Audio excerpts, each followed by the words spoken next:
Hello, everyone.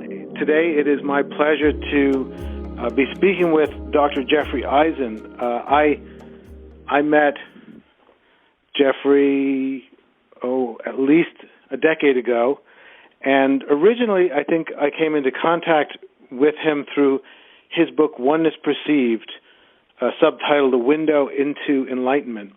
And just for general information, Dr. Jeffrey Eisen is an enlightenment teacher and a therapist whose unique system of clearing negative karma can free people to complete their spiritual journey in this lifetime. And that's directly from the back cover of the book, and I think it's a perfectly intriguing statement, particularly about the unique system of clearing negative karma that frees us to complete our spiritual journey in this lifetime. And that's exactly what we'll be speaking with you about today, Jeffrey. The title for the interview is Spiritual Evolution and Psychonoetics, and we'll be going into exactly what all that means. But personally, I just wanted to say that the book Oneness Perceived, when I came across it a number of years ago, and I'm actually holding my copy in my hand, which has been well worn, I found it to be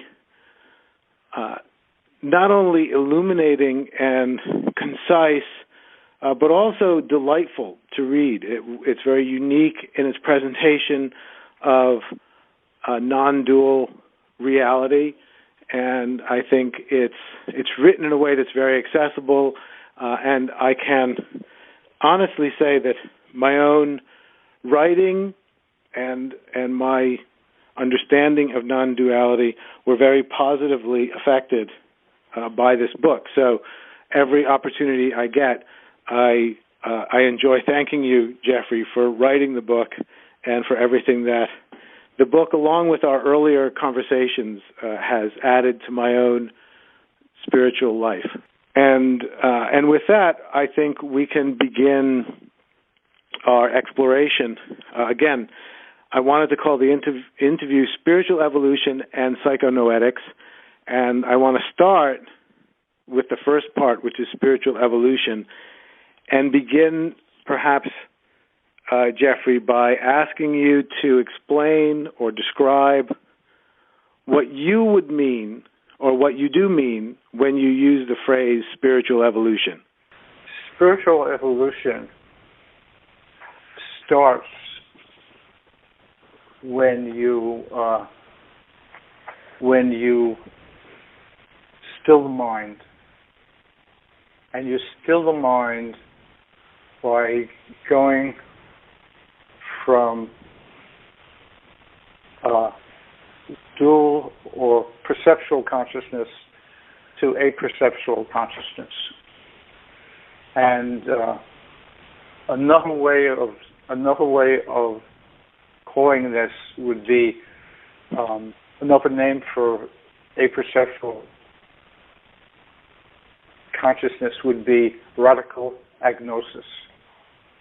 Agnosis, in a sense, is just not knowing, experiencing the voice in your own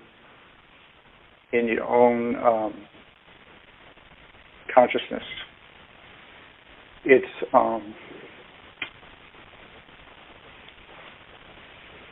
going to universal consciousness as a context, rather than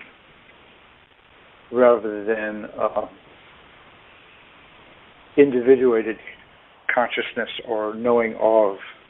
Mm-hmm. Does that make any sense? I think it does. Aperceptual consciousness versus perceptual consciousness. One is the consciousness of knowing, and the other one is the consciousness that is experienced in not knowing. And I guess it makes sense, except of course it's paradoxical from because as you said, the consciousness that we're in is dualistic, and so it really only recognizes perceptual knowing as knowing, and the other seems mysterious or almost nonsensical, that you could have a knowing that's not knowing. And yet I know exactly what you're talking about when you say that, because there are ways of experiencing reality that occur outside of the mechanisms of knowing. One distinction I make is the distinction between knowing of, or consciousness, the contents of consciousness, and knowing by being. Mm-hmm. By knowing what you are, by being what you are. In my later work, I've gone back to a much more mature consideration of the evolutionary process itself. And I've realized that primitive forms of life, and in a way, almost every form is relatively primitive compared to a human, compared to you and I. They are capable of doing really startlingly amazing things, but it's all knowing by being. It's not knowing that this thing goes here and that thing goes there, and then you turn it around and it's the knowing of being that we experience when we drive. So when we've been driving so long that we can sing a song and text while driving. Right. And at the same time,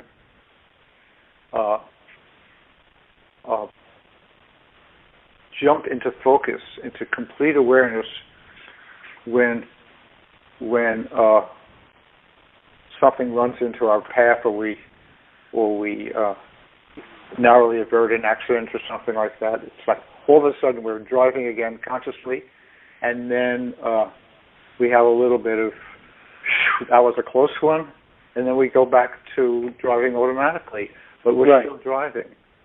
And I think that is the way that, more or less the way that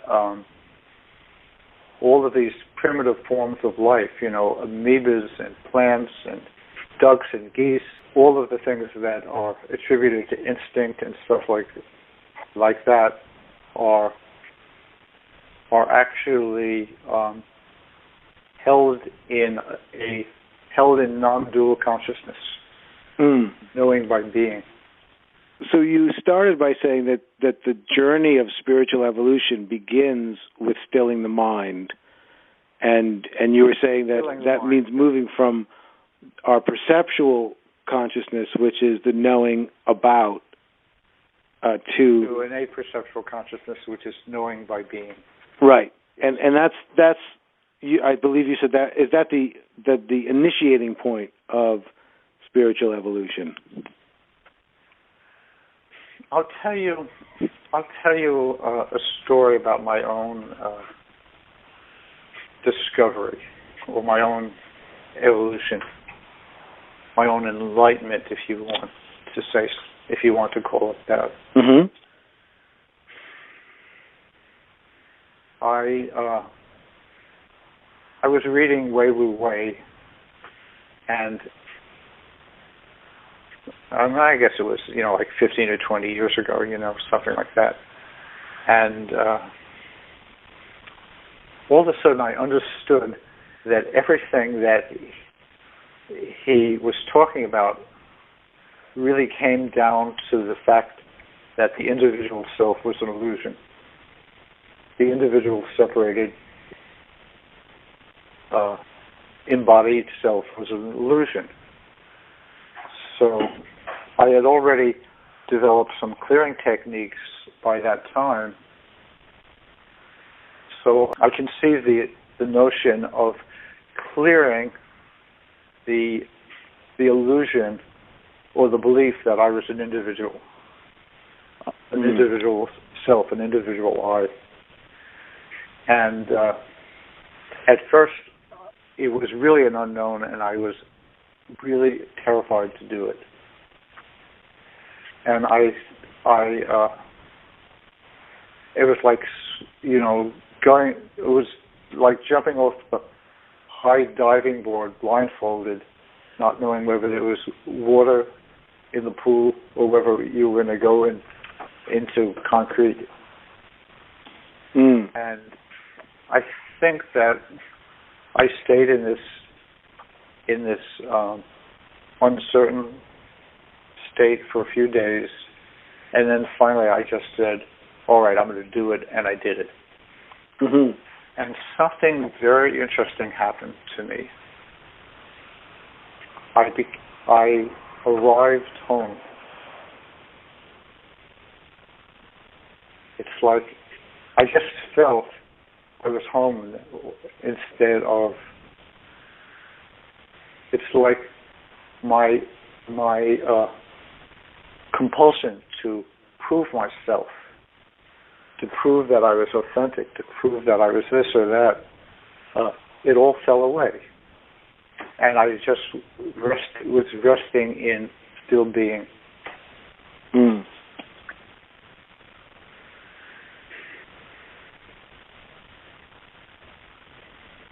Mm. And that's really the beginning of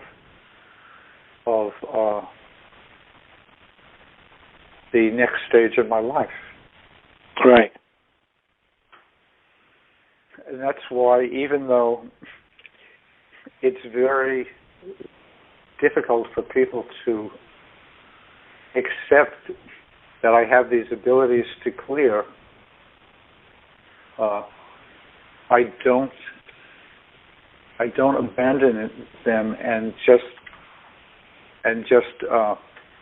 advertise myself as, a therapist or even a non-dual therapist, because I do have these abilities and they're so important that even if a few people get it, it's worth it to me. Mm-hmm.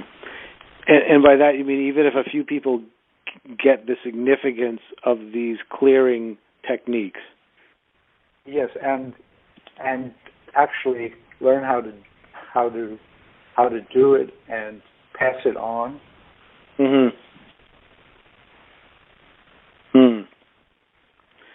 And so, just to finish up the discussion about spiritual evolution, I'm intrigued by the fact that the stillness that you described is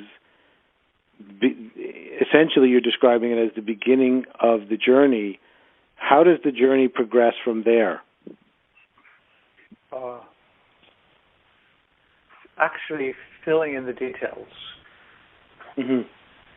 Because after I did it and it happened to me, then I started to ask myself, well, what happened? Then I started to get answers like, well, I went to non-dual universal consciousness.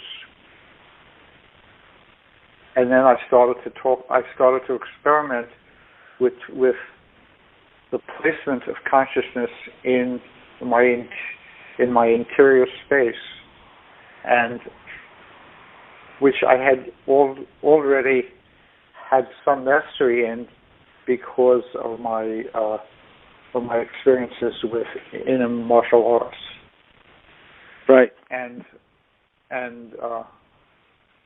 I found that if my consciousness, I placed what I call my point of consciousness, that which I'm coming from, that which I'm concentrating on, if I place it any place in my body, and then I test on my fingers, I get that I am a human, an individual, whatever you want to call it. If I place my consciousness on my third eye, and I test on my fingers, I get that I'm both human and universal consciousness, or or God or something like that, or radical agnosis, or, whatever you want to call it. And if I rest my consciousness above my head, and I just think the question, "Am I God?" I get a resounding yes. And maybe that's a great segue to start to talk about psychonoetics, because I believe that the clearing techniques that you've developed, which involve the kind of finger testing that you've just been mentioning, you group those under the term psychonoetics. So I wonder if you could briefly describe for the listeners what is psychonoetics. And I have, had the opportunity to have a few sessions with you in the past and also recently, and also know people that you've worked with. And the technique is very simple. You seem to ask questions, and then through the process of muscle testing on your finger, you are able to gauge what the answer is. And in doing that, you uncover unconscious beliefs, beliefs that we're not aware of, that may be affecting how we are in the world, and maybe blocking us from achieving goals that we have, and or keep us in habits, in negative habits.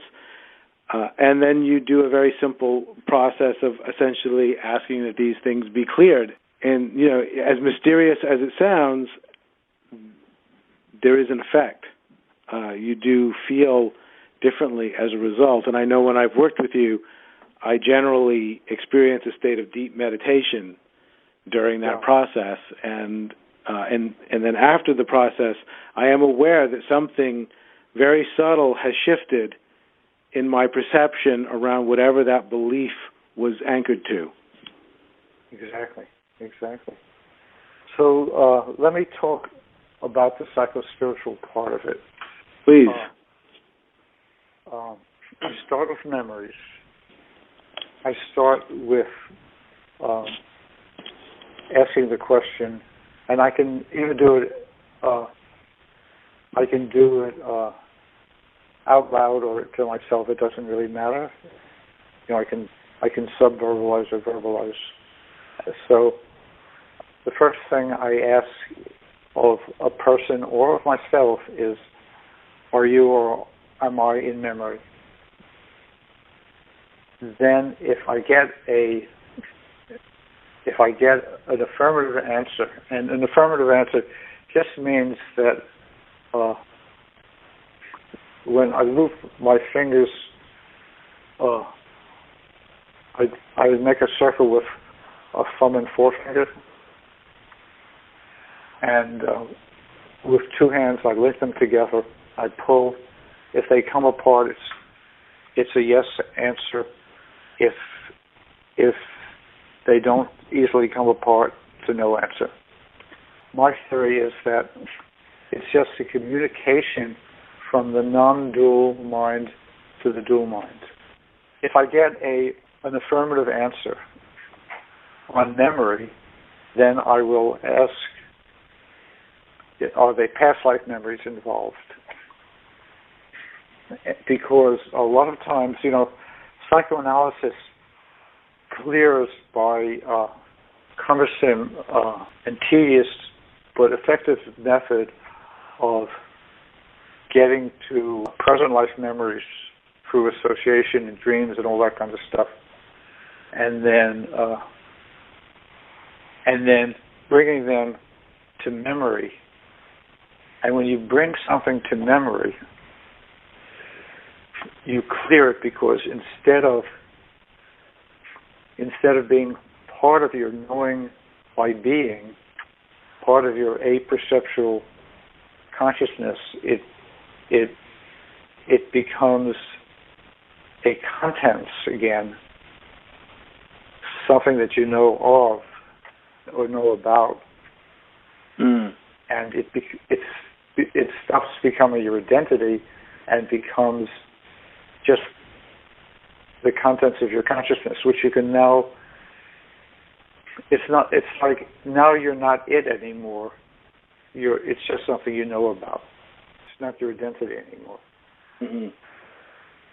So first, I do. If there are any.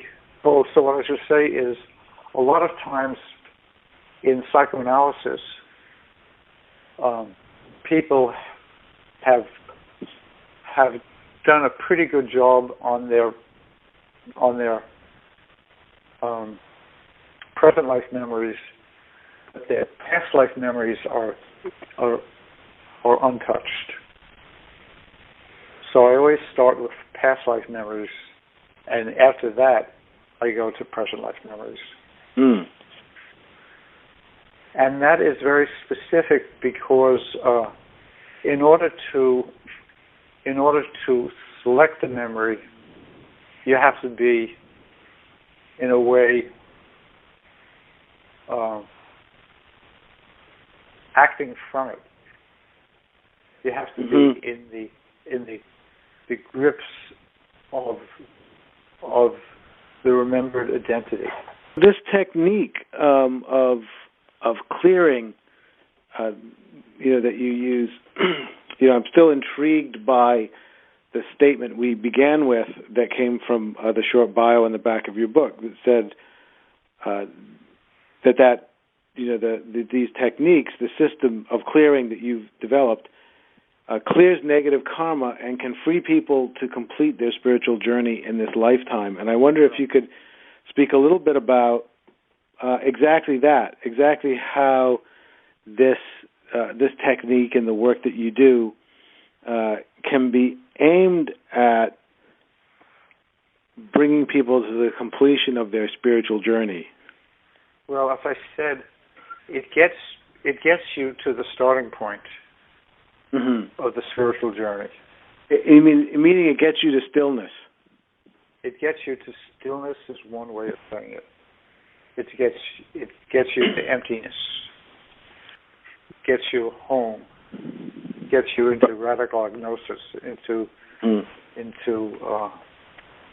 original perception as opposed to original sin, or whatever you want to. I mean, right. They're all just ways that over the years I've developed in different contexts to call it. Well, there's a distinction that I've been thinking about and writing about that I think applies here, and that I would enjoy having your perspective on. And I initially started to see it in terms of my experience of meditation, but I think it goes beyond that. But if we start with the experience of meditation, I'm aware that in my practice there are two levels of surrender that I experience. And the first level is what I would characterize as perfect passivity. It means complete acceptance of the way things are and a complete letting go of everything. And that does seem, exactly. That leads to stillness. Uh-huh.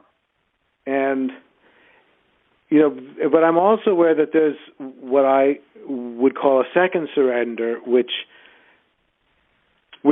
perhaps you could say is characterized by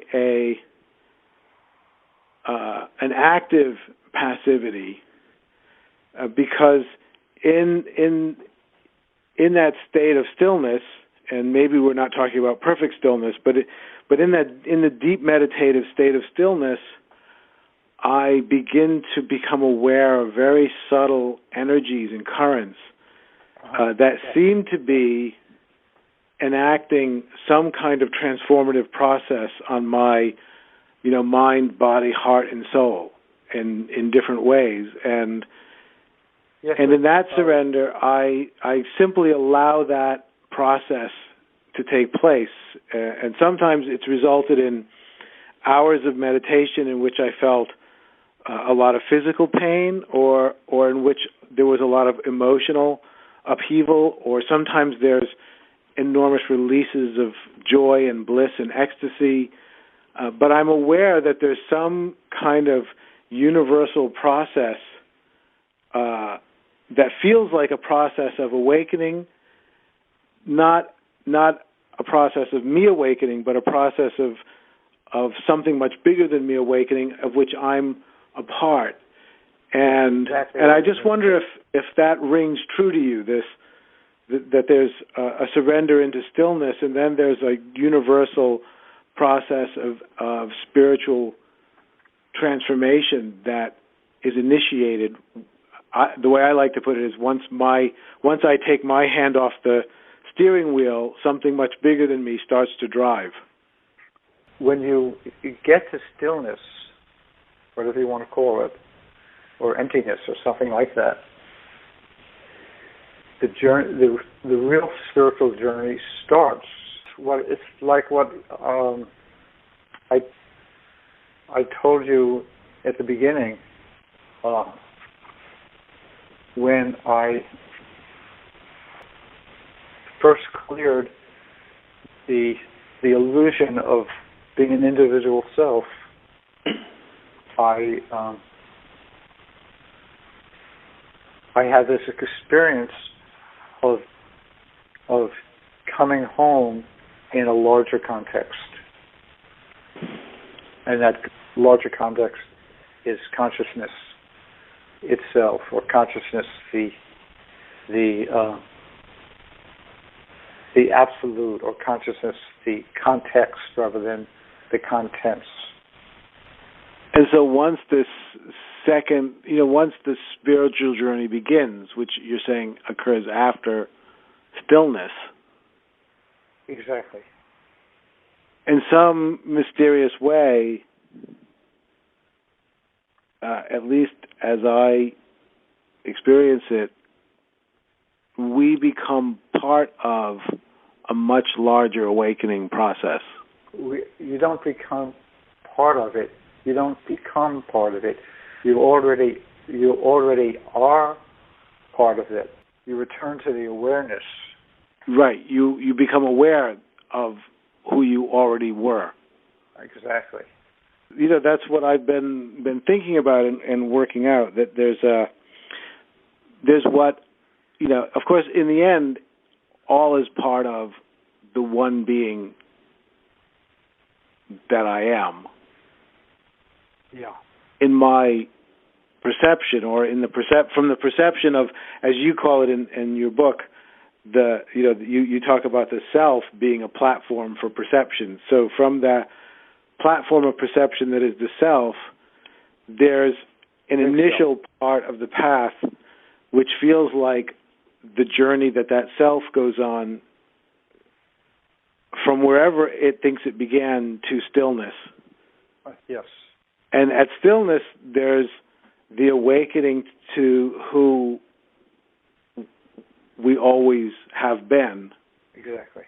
Which is a process of awakening that couldn't have separate individuals in it, because it's a single awakening event. Yeah, it's a whole lot. Well, I think there is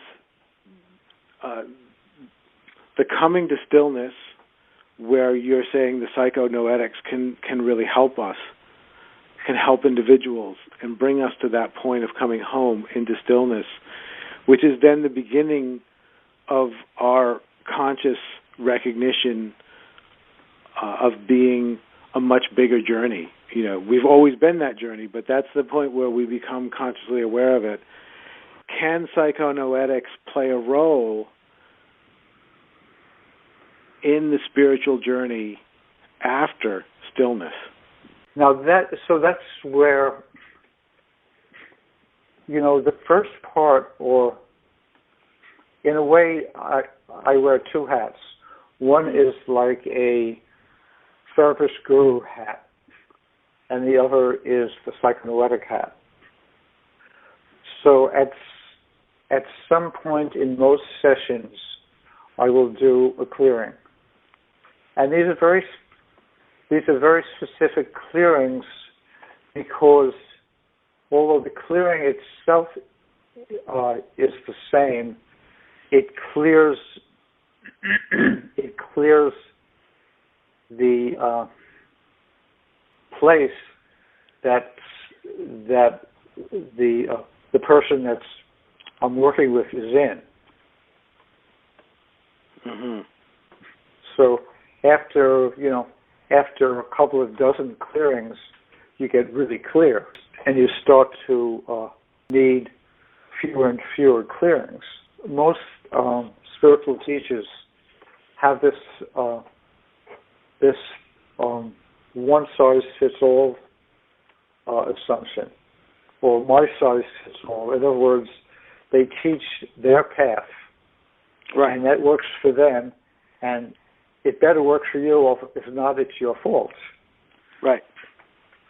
Whereas in my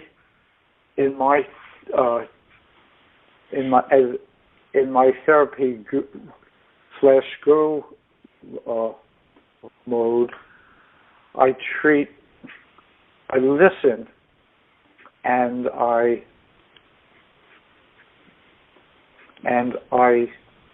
take every client disciple where they are, mm-hmm.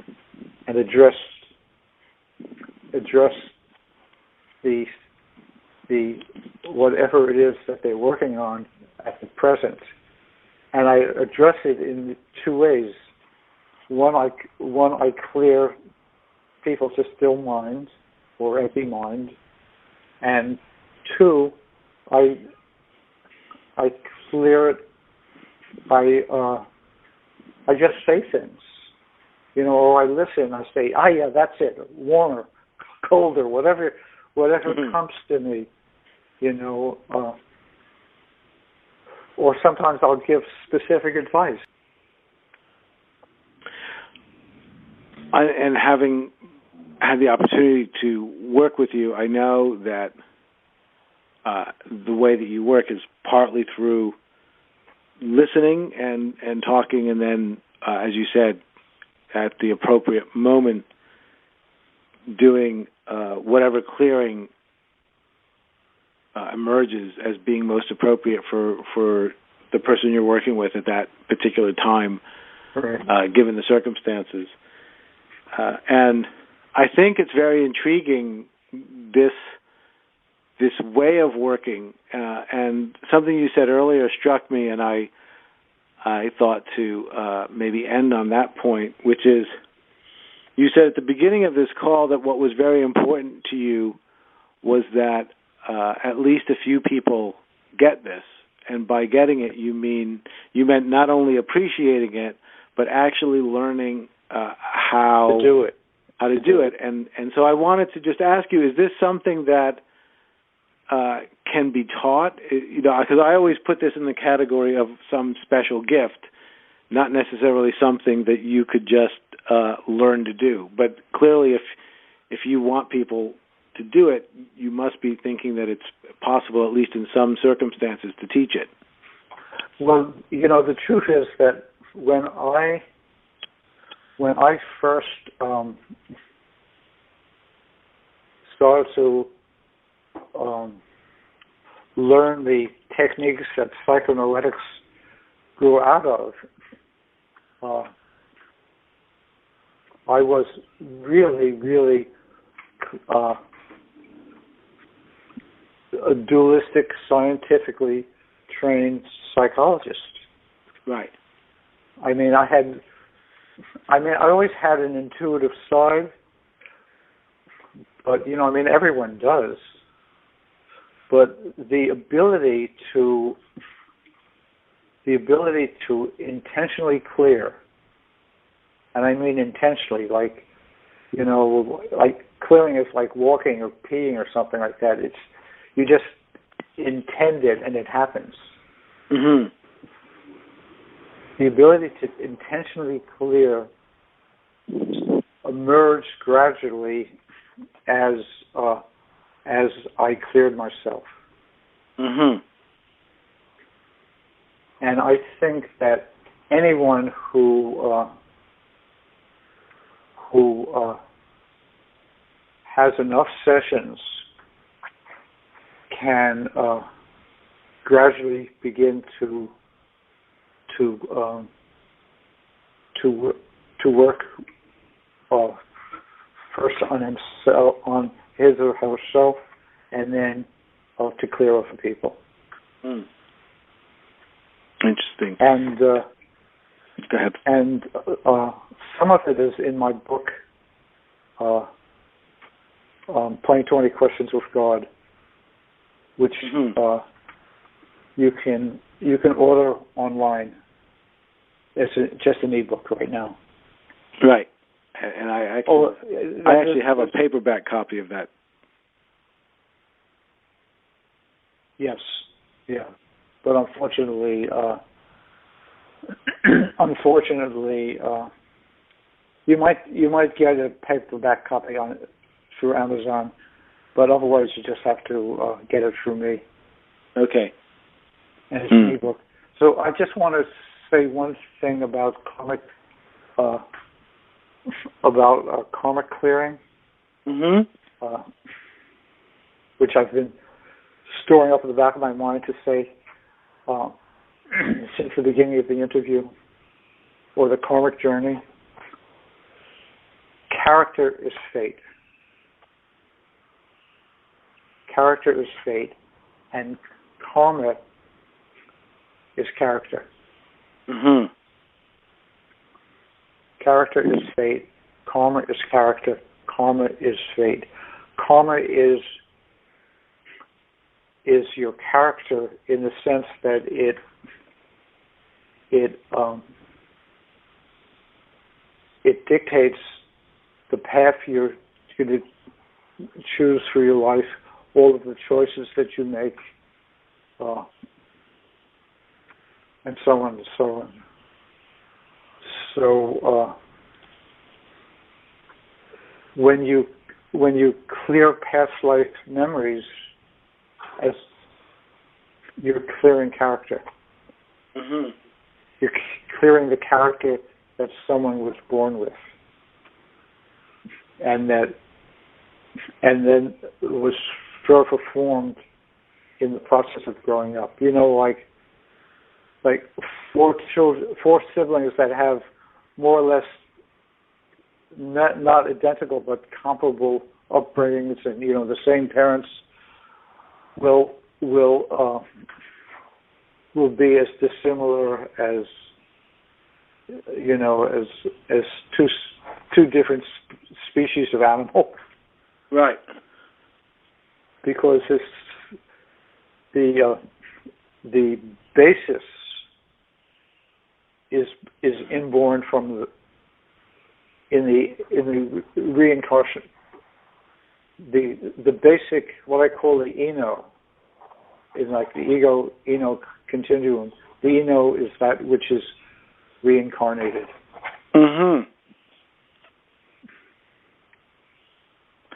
So it's the part of the self that travels from lifetime to lifetime. Exactly. Interesting. And the spelling is eno, like Psychonoetics. E-N-O-E. And I chose it because it was like ego, Right. Well, Jeffrey, it's been great to talk to you, and obviously we need to do another one of these. But I think this is a fantastic start to a discussion, and so I want to thank you first of all for joining me, and I will make sure that when this interview is posted, people have information for getting into contact with you if they would like to explore your work further.